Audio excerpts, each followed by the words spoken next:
Hi dear friends, I am Shirazul Islam and you are watching YouTube channel of Video Education Pro. প্রিয় বন্ধুরা, আজকে তোমাদের সাথে আমি যে জিনিসটি নিয়ে আলোচনা করব এটা হচ্ছে interjection.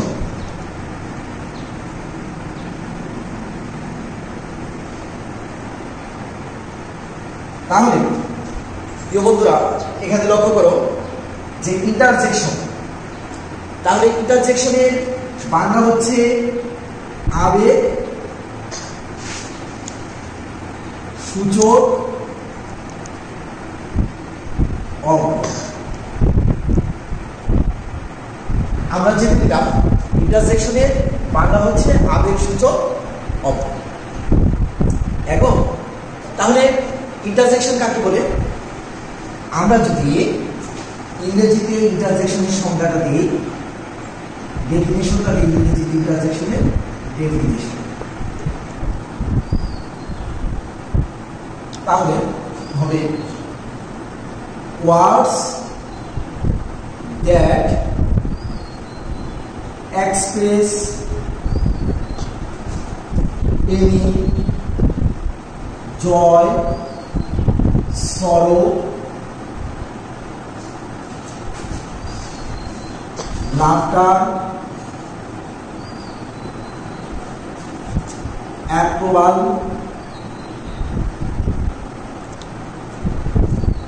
surprise, hatred, etc. are called intersection.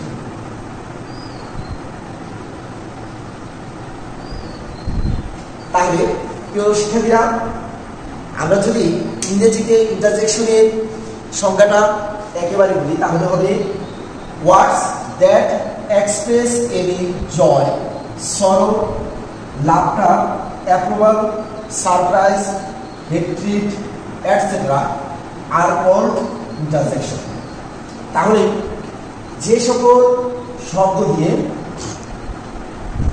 কোনো আনন্দ, দুঃখ, হাসি, অনুমোদন, অবাক হওয়ার মতো ব্যাপার, হেট্রিড, ঘৃণা ইত্যাদি প্রকাশ করে, তাদেরকে ইন্টারজেকশন বলা হয়।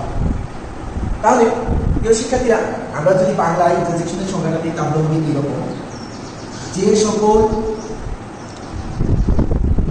ওয়ার্ড বা শব্দ দিয়ে আকস্মিক আনন্দ, বেদনা, দুঃখ, হাসি, অনুমোদন,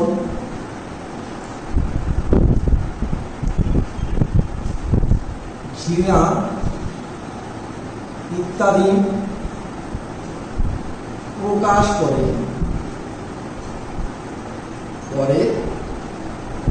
তাকে ইন্টারজেকশন বা আবেগ সূচক অবয়ব বলে। তাহলে প্রিয় শিক্ষার্থীরা, লক্ষ্য করুন, যে সকল ওয়ার্ড বা শব্দ দিয়ে আকস্মিক আনন্দ, বেদনা, দুঃখ, হাসি, অনুমোদন, ঘৃণা ইত্যাদি প্রকাশ করে, তাদেরকে ইন্টারজেকশন বা আবেগসূচক অবয়ব। এখন প্রিয় শিক্ষার্থীরা, তাহলে আমরা ইন্টারজেকশনের যে ইংরেজি এবং বাংলা সংজ্ঞা দিলাম, এ থেকে কিন্তু আমরা স্পষ্টভাবে পরিষ্কার হয়ে গেলাম যে ইন্টারজেকশন দিয়ে কি আকস্মিকভাবে, অর্থাৎ হঠাৎ করে কোনো আনন্দকে বোঝাবে, কোনো দুঃখকে বোঝাবে, কোনো কষ্টকে বোঝাবে, কোনো অনুমোদনকে বোঝাবে বা কোনো হাসিকে বোঝাবে ইত্যাদিকে যদি বোঝায়, তাহলে তাকে ইন্টারজেকশন বা আবেগসূচক অবয়ব। প্রিয় শিক্ষার্থীরা, এখন আমরা আমাদের সাথে কিছু ইন্টারজেকশন নিয়ে আলোচনা করবো যে আসলে ইন্টারজেকশন কি। আমি তোমাদেরকে কিছু ইন্টারজেকশনের সংজ্ঞা দেব। Now I am going to give you some examples of interjection. প্রিয় শিক্ষার্থীরা, ইংরেজিতে ভাষায় অনেক ইন্টারজেকশন আছে, কিন্তু একটা ছোট ক্লাসের মধ্যে তোমাদের সাথে সবগুলো ইন্টারজেকশনের এক্সাম্পল বা উদাহরণ দেওয়া সম্ভব না। তাই আমি তোমাদেরকে আজকে সামান্য কিছু ইন্টারজেকশন দেখিয়ে দিচ্ছি। যেমন ah, oh, hello, hi, hurray, alas, hi, hi, bravo, bye, অস,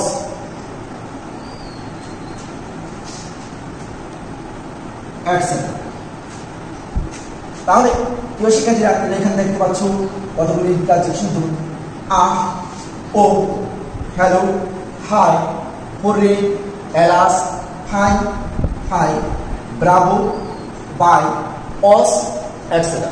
তাহলে এগুলো কিন্তু ইন্টারজেকশন বা আবেগসূচক অঙ্গন। প্রিয় শিক্ষার্থীরা, এখন তোমাদেরকে আমি ইন্টারজেকশন ব্যবহার করে কিছু শব্দ তৈরি করে দেখিয়ে দিব, কিছু বাক্য তৈরি করে দেখিয়ে দিব, যাতে তোমরা ইন্টারজেকশন বা আবেগসূচক অব্যয় ব্যবহার করা বাক্যগুলো দেখে ইন্টারজেকশন সম্বন্ধে আরো বেশি ধারণা লাভ করতে পারবে। দেখো প্রিয় শিক্ষার্থীরা, আমি যদি বলি, দেখি এলাস, আই এম আন্ডার। তাহলে প্রিয় শিক্ষার্থীরা, এখানে দেখো আই এম আন্ডার, এই বাক্যটার মধ্যে আই এম আন্ডার এর অর্থ হচ্ছে আমি ব্যর্থ, কিন্তু যিনি বললেন যে আমি ব্যর্থ, তিনি কিন্তু আকস্মিকভাবে খুব কষ্ট পেয়ে কথাটা বলেছেন, এই জন্য এখানে একটা শব্দ ব্যবহার করা হয়েছে, এটা হচ্ছে কি এলাস। তাহলে এই এলাস কিন্তু একটা ইন্টারজেকশন বা আবেগসূচক অব্যয়, কারণ মনের কষ্ট বোঝানোর জন্য এই এলাস শব্দটি ব্যবহার করা হয়েছে। তাহলে এটার অর্থ হচ্ছে এলাস, আই এম আন্ডার, এই বাক্যটির অর্থ হচ্ছে হাই, আমি ব্যর্থ। প্রিয় শিক্ষার্থীরা, তাহলে আমরা দেখতে পেলাম যে দুঃখ বা কষ্ট পেলে কিভাবে একটা ইন্টারজেকশন ব্যবহার করতে হয়। তাহলে আমরা যদি আরেকটা এক্সাম্পল দিই, আমি যদি তোমাদের সামনে লিখি, hurray, we have won the match. তাহলে প্রিয় শিক্ষার্থীরা, এখানে লক্ষ্য করো, we have won the match, আমরা খেলায় জয়লাভ করেছি। তাহলে এই বাক্যটা কিন্তু সম্পূর্ণ একটা বাক্য হয়ে গেছে এবং তার অর্থ পরিপূর্ণভাবে প্রকাশ করতে পেরেছে। কিন্তু দেখো, যিনি বলেছে যে আমরা জয়লাভ করেছি বা বলে we have won the match, এই কথাটি বলেছে, তার মনের মধ্যে একটা আবেগ বা আনন্দ প্রকাশিত হয়েছে, এই জন্য সে ভোরে শব্দটি ব্যবহার করেছে। তাহলে যেহেতু আনন্দ প্রকাশ করতে এই ভোরে শব্দটি ব্যবহার করা হয়েছে, সুতরাং এই ভোরে হচ্ছে কি একটা ইন্টারজেকশন বা আবেগসূচক। প্রিয় শিক্ষার্থীরা, এরপরে দেখো আমরা যদি আরেকটা বাক্য লিখি, hi, nice to meet you. তাহলে দেখো, hi, nice to meet you, এটার অর্থ হচ্ছে ওহে, তোমার সাথে সাক্ষাৎ করে আনন্দিত হলাম। এখন দেখো, আমরা যদি বলি নাইস টু মিট ইউ, তাহলে বাক্যটা কিন্তু নিজে নিজে সম্পূর্ণ অর্থ প্রকাশ করতে সক্ষম। কিন্তু বক্তা বা যিনি কথাটি বলেছেন, তিনি এতটা আবেগে আপ্লুত হয়েছেন বা এই জন্য এখানে হাই শব্দটি ব্যবহার করেছেন। তাহলে দেখো, হাই শব্দটি ব্যবহার করে তিনি কি করেছেন, একজন লোককে বা উপস্থিত কাউকে সম্বোধন করেছেন। সুতরাং হাই হচ্ছে একটা কি গ্রিটিংস অব্যয়, অর্থাৎ সম্বোধন করার জন্য বা কাউকে রাখার জন্য যে অব্যয় ব্যবহার করা হয় তাকে কি বলা হয়, গ্রিটিংস অব্যয়। তাহলে আমরা দেখলাম এখানে কি হাই হচ্ছে কি একটা অব্যয়। তারপর কেউ শিখেছেন, আমরা যদি দেখি একটা শব্দ কি Bravo, Bravo, you have got a plus, you have got a plus, তুমি কি a plus পেয়েছো।